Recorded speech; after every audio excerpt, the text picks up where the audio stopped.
What's up guys, the Strong Boys 19 here. Sorry that I look really white in this video. The sun's out and the brightness is affecting the picture of the video. But I would like to share with you guys a random list of albums that I do consider to be my maybe potential 10 favourite underrated classics. I have made a couple of videos for a random list of albums that I consider to be underrated classics. Now, some of them you may have seen before from those videos, others you may have not seen them. But I thought I would make this video just to give you guys my own list. There are honourable mentions of records that I love as much that are underrated classics that are not in this list. Peter Gabriel, Us, which is my favourite Peter Gabriel album. Yes, Tales from Topographic Oceans took me the longest time to be fully invested and be admiring that record. And once I really got it, I got it. One of the challenging records, that's for sure. Seether, Disclaimer 2. One of the most nostalgic albums I have ever loved when I was a lot younger, getting into music and discovering a different tonality of the post-grunge genre. I know that Seether are a band that are obviously not for a lot of the people's taste when it comes to the modern sound of rock music, but I loved Seether ever since I was a teenager. And the last one is Faust 4 with the Faust tapes. Completely a big mishmash, a big mixture of these random recordings that are improvisational to music concrete.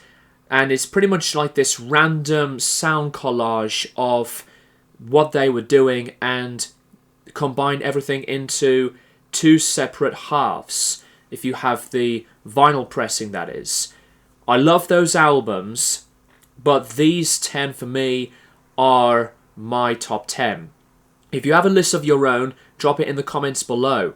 I won't go on way too long with each of these albums, but even if you haven't heard of these records, you can check them out if you want to. So, number 10 is The Mothers of Invention's Burnt Weeny Sandwich.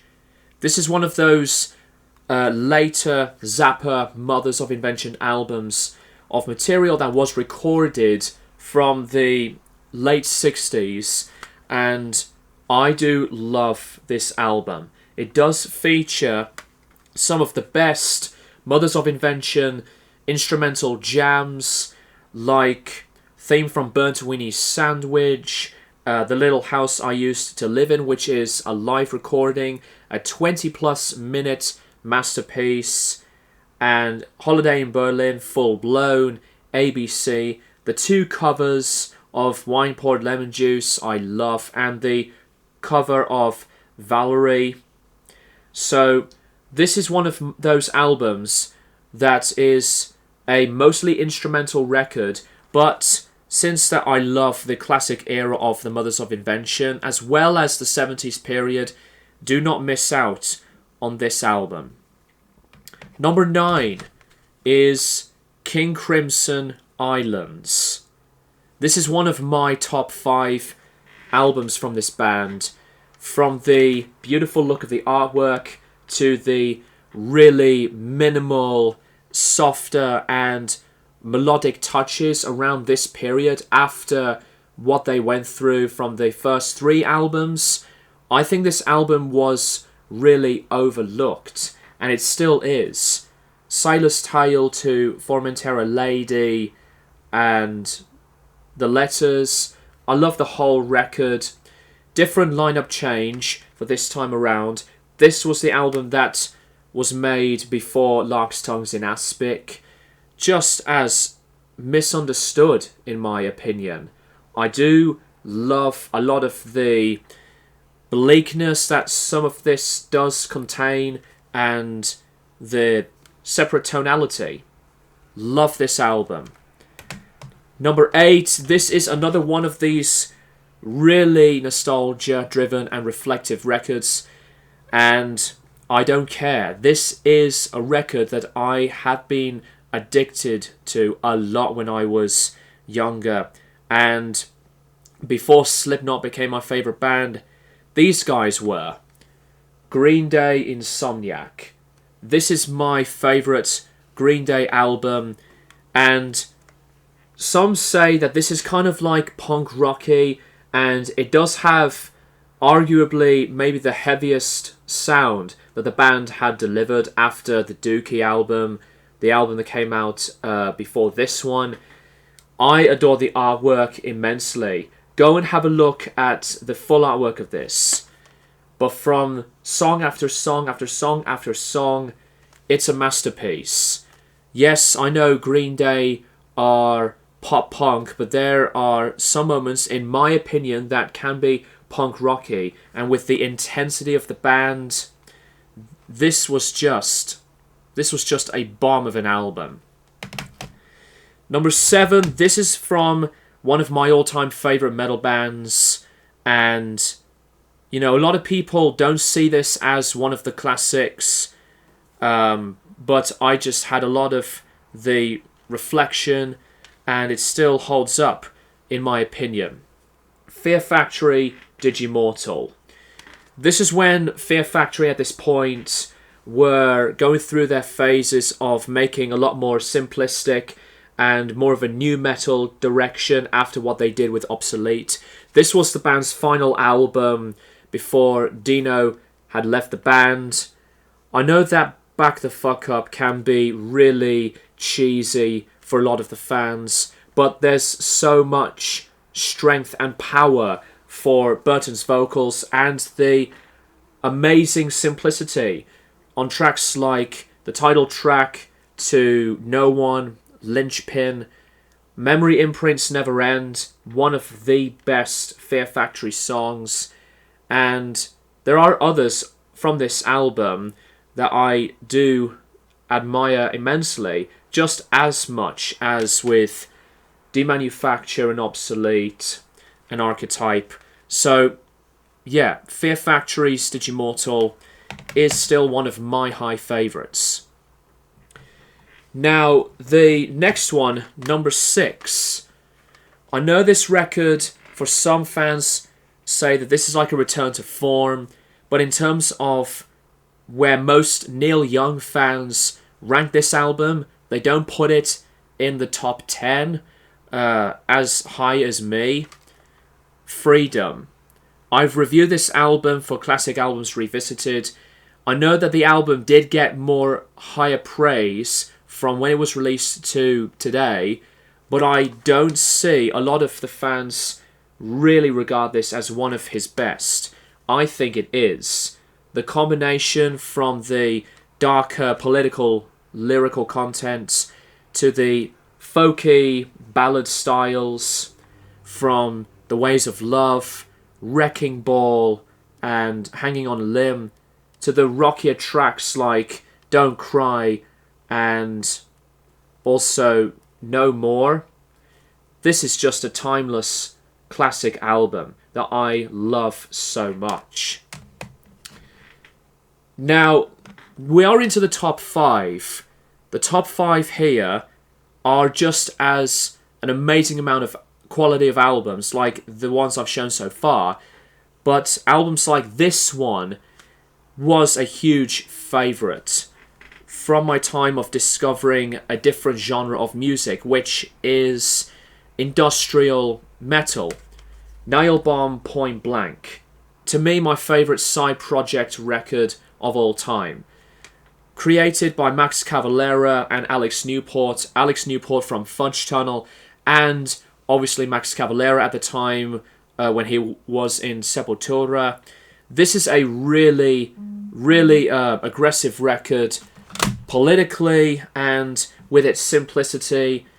It does feature some really gnarly drumming to sampling and guitar tones. There's a lot of thrashy elements on this as well, some groove pieces, and it's incredibly addictive. It's a very addictive record. This does feature guests like with Dino Cazares, as I've mentioned, to Andreas Kisser from Sepultura, and Igor Cavalera, as well as others. But this is, to me, one of those albums that really stands the test of time, especially through the 90s period, through the Roadrunner Records history. So, classic album. I would love to have it on vinyl. Number 4 is Can, Soon Over Babaluma. This is the first Can album after the departure of Damo Suzuki, one of the later members. And this is, just like with Future Days, a really soundscapey, ambient-driven piece of music, full of improvisation as well. From tracks like Chain Reaction to Quantum Physics, Dizzy Dizzy, it is fun. It's fun and yet, at some points, just cozy and resonating. Krautrock is one of my all-time favourite genres, and I think that some people will be just, avoiding this type of style because, in my eyes, they don't know that it was one of the most unique sounding and diverse genres. Tago Mago is my favourite Can album, as well as Future Days, which recently celebrated its 50th anniversary. What a masterpiece that is. And I see that same way with this album. Soon Over Babaluma is one of their other must-hear albums, in my opinion.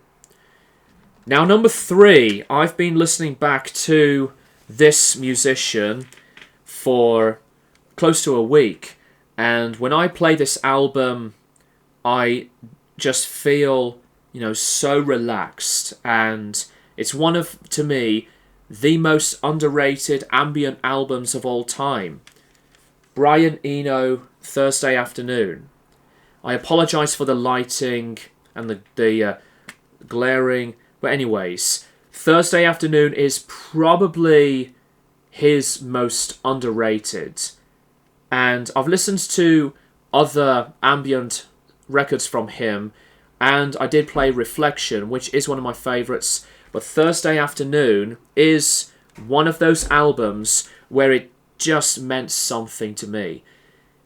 It's so gentle to the ears, and you can just get lost into this type of scenario of music. You feel like you're going to be transcending into one of these other beautiful soundscapes of music, and ambient music is really descriptive as it has a separate form of behavior and expression, but don't miss out on albums from Eno like this. We know and love Another Green World to Music for Airports, some of the collaborative albums that he did, but this one is one of those that I absolutely will recommend. It's one track, it's an hour long, but you can just get lost in this and drift away to sleep with this album.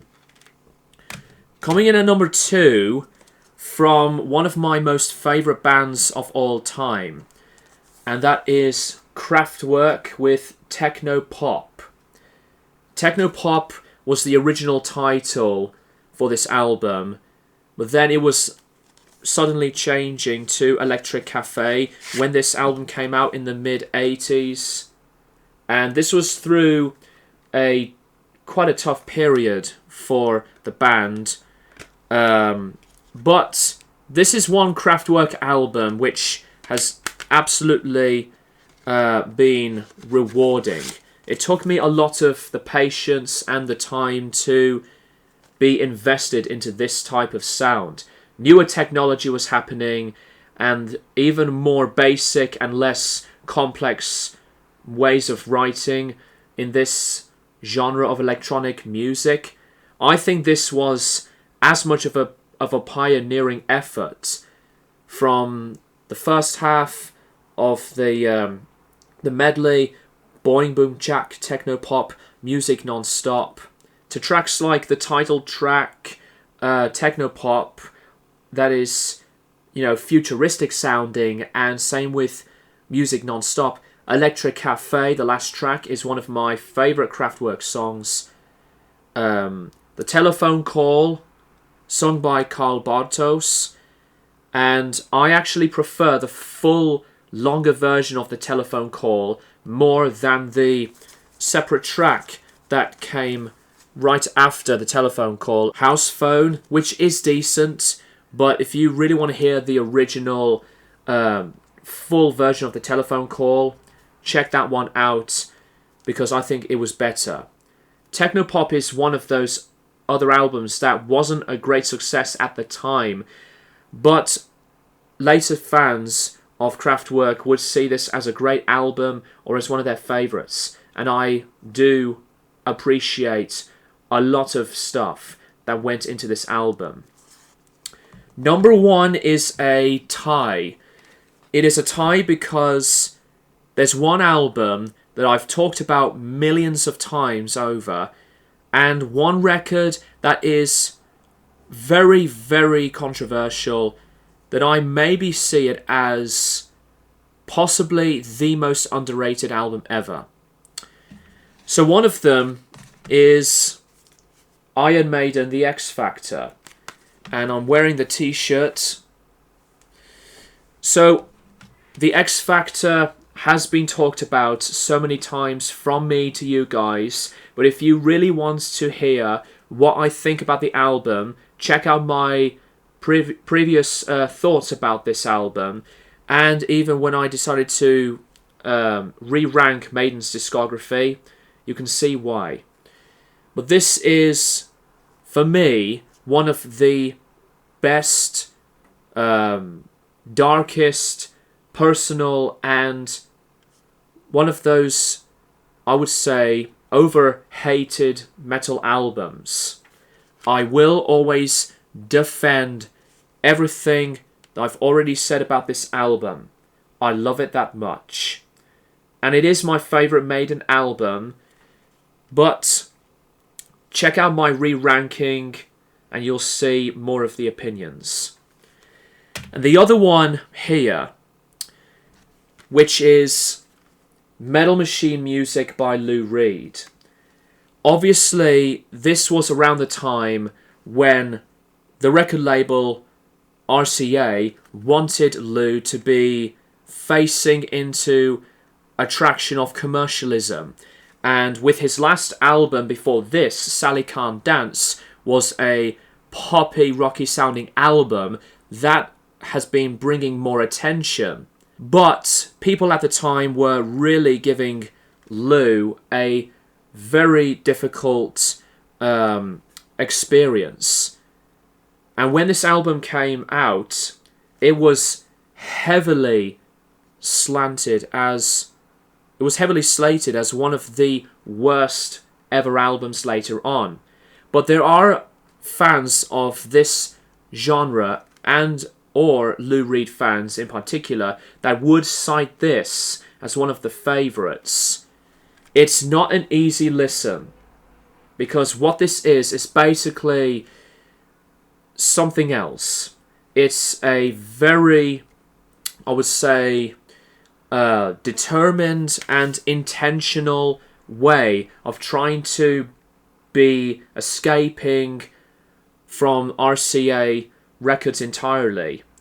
This is a really agonizing, torturous, and yet fantastic style of a composition.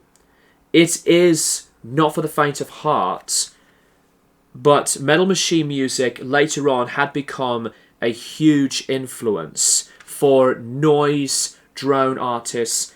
Lamont Young was an inspiration for Lou, pretty much when he was starting things out with the Velvet Underground.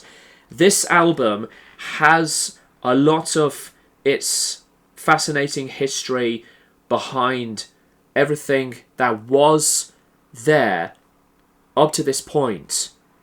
So, Metal Machine Music by Lou Reed is maybe, in my opinion, the favourite and yet most controversial, underrated album ever. I highly understand why people see this as one of the worst records ever made. But if you like a challenge, if you really want to know the story behind this album, or want to get into one of the most difficult genres, then this album is no exception. It's influential in later years, and this remains still as my favourite Lou Reed album. So, these two are tied for number 1. That is it, guys. My list of my favourite albums that are underrated classics. If you want to share a list of your own, please drop it down in the comments below. Thank you guys for watching. I will keep you guys posted for more videos in the near future.